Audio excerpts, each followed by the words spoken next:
Welcome to our second Family Empowerment Workshop. We're happy that you've taken the time this evening to continue the good work to improve the happiness and health of our families and our marriages. Everyone wants to be in a happy and healthy marriage and raise happy and healthy children. Some couples seem to be able to do it effortlessly, while others seem to always struggle. What makes the difference? What are the secrets to having and keeping a happy and healthy marriage and children? qof walba wuxuu rabaa inuu ku dhex jiro guur ama caafimaad qabo uu ku faraxsan yahay ilmihiisa uu ku korsado dadka qaarkiis aad bay ugu fududahay si dhib yaraan inay ku sameeyaan qaarna waxay u muuqataa inay ku adag tahay inay sameeyaan maxaa marka kala duwan oo kala duwan qaarka ay u fududahay qaarka ay ku adag tahay maxay yihiin waxyaabaha qarsoon oo qaar u fududeeyay qaarna ku adkeeyay waxaan yaabaha ka dhiga guurka inuu farxad iyo ciyaalkii lagu korsado. We do know some of these answers. This evening's workshop will explore some of these. We will be working tonight with principles from the book, The 5 Love Languages, The Secret to Love That Lasts by Gary Chapman, and his companion books for children and teenagers. Waan aqaanaa su'aalihii aan soo weydiino hore jawaabahooda qaarkood caawa waxaan ka shaqayn doonaa inaan si faahfaahino oo aan si dabaaldegno su'aalahaas jawaabistooda waxaan uga hadli doonaa principle-kii ama wixii ay ku taagnaayeen tirarka uu ku taagan yahay afshanta luqadood uu leeyahay jacaylku waxaana la dhahaa xogta qarsoon oo keenta jacayl wax raaga waxaana qoray ninka la dhaho Gary Chapman buugiisa kale oo ciyaalka uu qoray dhalinyarada. My name is Mark Landere. I'm a licensed counselor here in Columbus, and we're joined this evening by Jamila Ismail. magacayga waxaa la dhahaa Mark Landere waxaan ahay counselor licensed oo magaalada Columbus jooga meel caawana waxa ay la shaqeynaysaa aniga oo Jamila ku taagan yahay jacaylku waxaana qof walba uu rabaa in la jeclaado oo maxay aad ayayna muhiim noogu tahay inaan ka hadlo dadka anaga qolayska noo haya. When we feel loved regularly, our love tank stays full and we stay content and happy. markii aad dareemarna waa eber marna wuu buuxaa marka aad midkaaga waa midka jacaylka marna wuu buuxaa marna waa eber markaas waxaad dareemaysaa qof buuxo oo dhameystiran inaad tahay. When we don't feel loved, our love tank empties, leaving us insecure and often irritable. markii laakiin aan dareeno inaan qof la jeclayn aan nahay tangigaas wuxuu noqonayaa mid eber ah kaas oo naga dhigaya qof aan isku kalsoonayn ama xanaaq uu fudud yahay oo fartu ay si degdeg ah ku gaadho. Now each of us has a primary love language that we can perceive love expressed to us by others. If our significant people express love in our primary love language, we will hear and feel love. qof kasta oo anaga naga mid ah wuxuu leeyahay luqad gaar ah oo ku dareemo jacaylka si gaar ah waxa laga yaabaa wixii aad jacaylka ku dareento qofka ku xiga inuusan ku dareemin jacaylka marka haddii qofka adiga muhiimka ku aad isqabtaan uu luqadii adiga aad lahayd oo jacaylkaaga ahayd uu kugula hadlo qofkaas uu sidaas kula dhaqmo waxaad dareemaysaa qofkaas inuu ku jecel yahay kuna dhow yahay. And if they express love in a language other than our primary love language, we may miss it and feel unloved. Almost like missing the meaning when we're speaking a different language to each other. haddii marka qofku uu kugula hadlo luqadaada jacaylka adiga shakhsiyan ku gaarka ahayd mid ka duwan waxaa laga yaabaa inaadan fahminba qofkaas jacaylkiisa sida kaba soo qaad laba qof haddaad qof luqadiisa aadan aqoonin aad la hadlayso hadalku ku dhahaya ma fahmaysay marka sidaas oo kaleeto ayaa waxaa laga yaabaa jacaylku qofkan kuu qabo inuu ku dawmaro. So it's best to learn what your loved one's primary love language is and express love to them regularly in that language. aad ayay muhiim u tahay uu ku hadlo jacaylka ah si aad mar walba luqadaas aad ugu la hadasho oo aad ugu sheegto inaad jeceshahay. Gary Chapman has grouped the love language into 5 categories. The first one is words of affirmation, which is genuine verbal expressions of praise, admiration, and affection. ninka Gary Chapman la dhaho afshan ayuu kala saaray luqadaha jacaylka oo dadka ku kala hadlaan midda ugu horeysa ayaa waxay tahay hadallada dhiirigelinta ah sida qofka in hadalka lagula hadlo wax fiican aad samaysay saan aad yeeshay dadka qaarkiis luqadaas ay kula hadlaan markii taas la dhaho oo wax la dhiirigeliyo ayay waxay dareemayaan in la jecel yahay. The second is quality time, time together sharing an activity or conversation with the emphasis on enjoying each other. midda labaad ayaa waxay tahay labada qof inay waqti muhiim ah isla qaataan oo wanaagsan ayagoo isla sameynaya waxyaabo fara kala duwan ayagoo sheekaysanaya ayagoo ay muhiimadda saaraya diiraduna ay saaran tahay labadooda inay isku raaxaystaan oo waqti fiican ay qaataan. The third is physical touch, which can be anything from gentle hugs to playful roughhousing. midda saddexaad ayaa waxay tahay taabashada, taas oo qofka marka dadka qaarkiis taas ayay ku dareemaan jacaylka, markii la taabto ayay jacaylka dareemaan. waxay noqon kartaa sidii qof in hag la siiyo oo kale oo hab la siiyo, ama laba qof oo lagdamaysa dad taas waxaa laga yaabaa inuu qofka taasoo jacaylka ku dareemo. The fourth one is acts of service, which are big and little acts that express care for each other. tan afraad ayaa waxay tahay adeegyada qof loo adeegaya haddaa tahay inaad jacayl ku dareento. haddii lagu adeego waxaa laga yaabaa adi luqadaada inay tahay inuu qofkan inuu ku jecel yahay aad dareento oo adiga taas saas aad ku dareemaysid. And finally, gifts, which are big and little tokens that express that you're thinking of them and desire to delight them. tan shanaad ayaa waxay tahay oo luqada jacaylka ah qofka la siiyo hadiyadaha. haddii qof aad tahay luqadaada jacaylka ay tahay hadiyad in lagu siiyo oo lagu keeno, taas oo macnaheedu yahay qofkan hadiyada kuu keenay uu kaa fakarayo qalbigoona kugu hayo. Yep. My wife and I took the 5 love languages quiz ourselves recently, and we learned about each other's primary love language, and it explained a lot. My wife always thought mine was acts of service, and she's always doing things for me. aniga iyo xaaskayga ayaa waxaan qaadanay imtixaankan ah muxuu ahayd luqadda inaad barato qofka aad jeceshihiin muxuu ahayd jacaylka, taas oo wax badan noo sharaxday. xaaskayga mar walba waxay ayada la ahayd ani luqadeeda jacaylku inay tahay adeeg in la ii adeego, always mar kastana waxay isku dayday inay wax ii samayso aniga, taas ayada la ahayd. What she didn't know was that mine is actually physical touch. I really love hugs with my wife and an occasional foot rub. So even though she is constantly expressing love for me with what she does for me, I was feeling a little unloved and cranky without regular hugs. laakiin waxaysan ogeyn oo ayada ka hoos baxay ayaa wuxuu ahaa in aniga luqadeeda jacaylku ay ahayd taabashada. marka haddii ay habisiisoo kale lugaha ii riixriixdoo kale aniga taas ayaan ku dareemayaa jacaylka. marka ayadoo inkastoo ii adeegaysay howlo badan ii qabanaysay, mar walba aniga waxaan dareemayay inaysan jacayl umays jirin oo mar walba iska xanaaqsan ayaan ahaa. waxaan aniga aada muhiim igu ah in hab la siiyo. Before the quiz, I thought her primary love language was physical touch, so I'd give her a back rub and hold hands with her a lot. It turned out her primary love language was words of affirmation. intaana imtixaanka qaadanin aniga ayada jacaylka luqadeeda jacaylka waxaan u maleynayay taabashada, saas darteed ayaa mar walba muxuu ahayd u riixi jiray, gacmaha isqabsan jirnay. laakiin markaan imtixaanka qaadanay kabacdi waxaad soo baxday in hadallada dhiirigelinta ah ay tahay luqadeeda jacaylka oo in la dhiirigeliyo ay u baahan tahay. She liked the back rubs, of course, but they didn't make her feel loved. What she was craving from me was words that recognized and expressed appreciation for her acts of service for me. way jeceshahay riixidaan u riixay waxay nacabtaa ma ahayn, laakiinse sababta markii la dhaho waxaanad samaysay sida fiican dhiirigelinta ah ayaa waxay ayada dareensiinayaan inaan jeclahay waxyaabihii ii qabanaysa inaan dhaho waa mahadsan tahay saan muxuu ahayd inaan aada u dhiirigeliyo, taas ayada muhiim u ahayd. What she was craving from me were words that recognized her and her expressions of appreciation for her acts of service. waxay aniga iiga baahnayd ayaa wuxuu ahaa oo aada baahida ugu qabtay inaan hadallo dhiirigelina aan dhaho oo aan mar walbana ku bogaadiyo oo aan muxuu waa mahadsan tahay ku iraado howlaha ay qabatay. So now I go out of my way to express appreciation for my wife's work for me, and I started asking for my own back rubs, and she was glad to oblige. And both of us regularly are getting our love tanks refilled. We're more content and we're happier. hadda marka ayaa aniga xaaskayga talaabo dheeraadan sameeyaa si aan muxuu ahayto aan u dhiirigeliyo oo iga hesho jacaylkeeda. anigana waxaan ii riixriix sababtoo ah ayadiina markaas ay ku faraxday oo ii riixriixdaa. marka labadayadaba waxaan dareenaa in la jecel yahay, taangiganagana wuu buuxaa, taas oo naga dhigtay dad aada u faraxsan oo xasilan.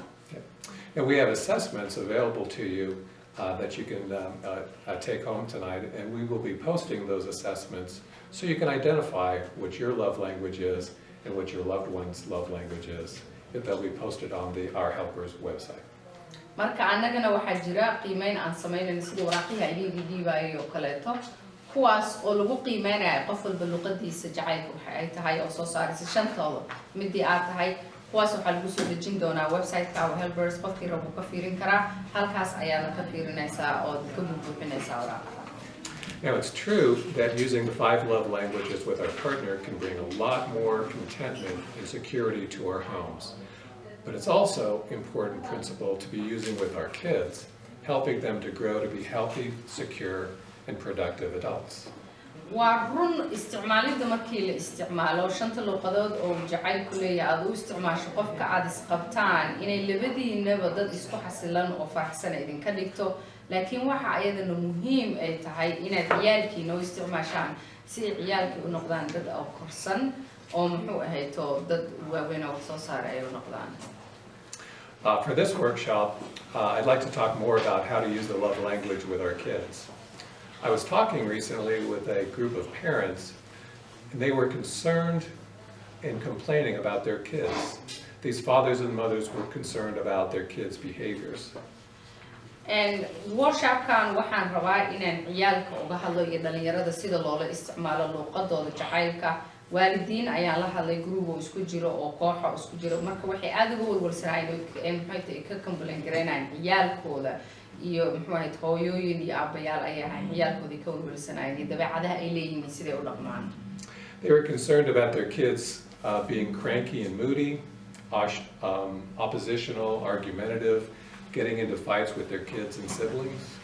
waxay ka walwalsan ciyaalkooda oo mar walba xanaaqsan oo mar walba qof iska jacjoonsan inuu noqdo dad xanaaq badan oo hadalka soo celcelin badan dadka la dagaalama dadka la dhashay la dagaalama. They complained about them being problems with school, being clingy, whiny, withdrawn, and hanging out with the wrong crowd, getting into trouble.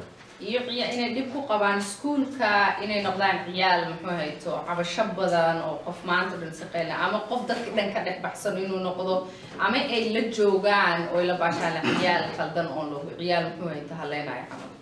And as these parents talked, they began to describe how their frustration at changing their kids' behavior. They were trying so hard to control them, to keep them safe, to get them to hold on to their family values and beliefs, and to grow to be healthy, mature adults. markii aan waalidkii aan la hadlay waxay bilaabeen inay ii sheegaan dhibabka ay qabaan iyo siyaabaha ay rabeen inay ku bedelaan ciyaalkooda dabeecadaha ay leeyihiin iyo dhaqanadooda waxaas oo ka mid ah inay isku dayeen inay sameeyaan inay cunugii controlaan inay ciyaalkii ay meel nabada ay ku hayaan oo kaleeto iyo cunugii inay baraan inuu noqdo cunug ku dhegan dhaqankiisa iyo hidihiisa iyo diintiisa iyo inuu noqdo qof weyn oo hadhow qof mas'uul qaadi karo caafimaad qabo uu noqdo. These fathers and mothers told me that no matter how hard they tried, no matter what punishment, their kids' behaviors seemed to get worse and worse. They tried scolding them, taking away their stuff, grounding them. Nothing seemed to be working. They were wondering what they could do to help their kids. hooyooyinkan iyo aabbayaashan waxay ii sheegeen wax kasta oo isku dayaan waxay rabaan ha ahaadaan inay wax u shaqeynayo aysan jirin ciyaalkooda xataa haddii ciqaabaan oo kaleeto dabeecadooda inay noqotay mid kasii daraysa mar walba waxay isku dayeen inay ciyaalka ka aamusaan waxay isku dayeen inay waxyaabahay ku ciyaaraan ay ka qaadaan waxay isku dayeen inay qolka ku celiyaan oo dhahaan waxaa tahay qolka kama soo bixi kadib laakiin wax u shaqeynayo ma jira marka waxay isku dayeen waxay fahmi waayeen waxa khaldan iyo sidee ay ciyaalkooda ku caawin karaan. I explained to these parents that there are usually 2 reasons why kids get cranky and irritable. The first common reason is they're tired, hungry, or uncomfortable for some reason. waalidiintan waxaan u sharaxay laba intay inay muhiim tahay ciyaalka inta badan inay u xanaaqaan cunug iska caraysan oo mar walba u noqdo midda koowaad inay tahay cunug inuu daalan yahay ama uu gaajaysan yahay ama ay cariiri ay yara dareemayaan oo aysan xasilnayn. But the second common reason for kids to act out in these ways is because they have an empty love tank. Just like adults, these kids feel that they are not loved by their fathers and mothers. They get irritable, insecure, or argumentative. In some cases, they may even seek peers or others to find love and acceptance. This can be very scary.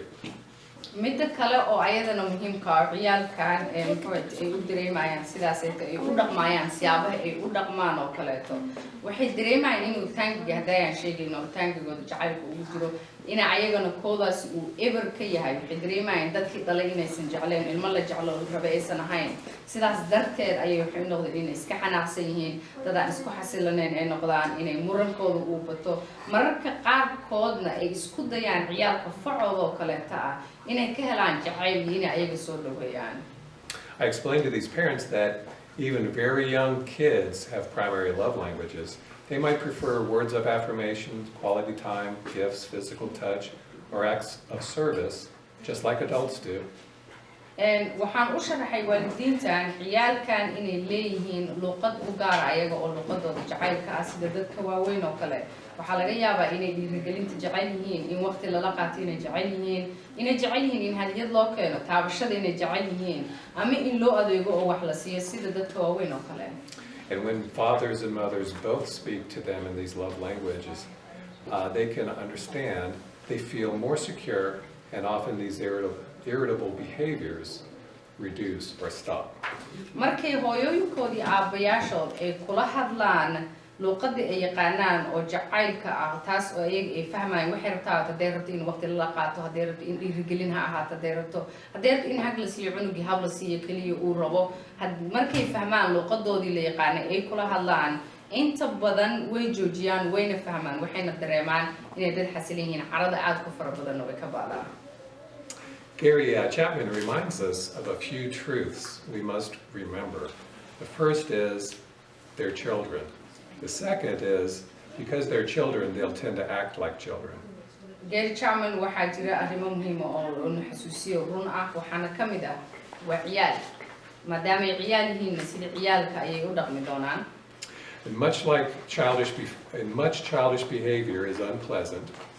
And the fourth is if we do our part and love them, despite their childish behavior, they will mature and give up their childish ways.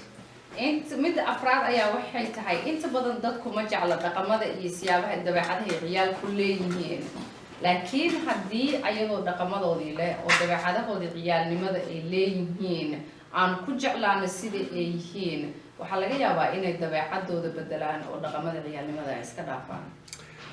Now the fifth truth is if we only love them when they please us, they will not feel genuinely loved. They will feel insecure and have difficulty developing their own internal self-control. hadday dareemaan inaad kaliya jeceshahay markay adigu qanciyaan ama ay ku raali geliyaan oo kaliya aad dareemisay inaad jeceshahay waxay dareemi doonaan si daacad ah inaan loo jeclayn taas oo ka dhigayso qof aan isku xasilayn ayna ku adag tahay qof naftiisa ka adag shakhsiyan inuu noqdo. And number 6, if we love them only when they meet our high standards, they will grow to be very anxious, insecure, and eventually feel incompetent, feeling that they can never be good enough to please us or earn our love.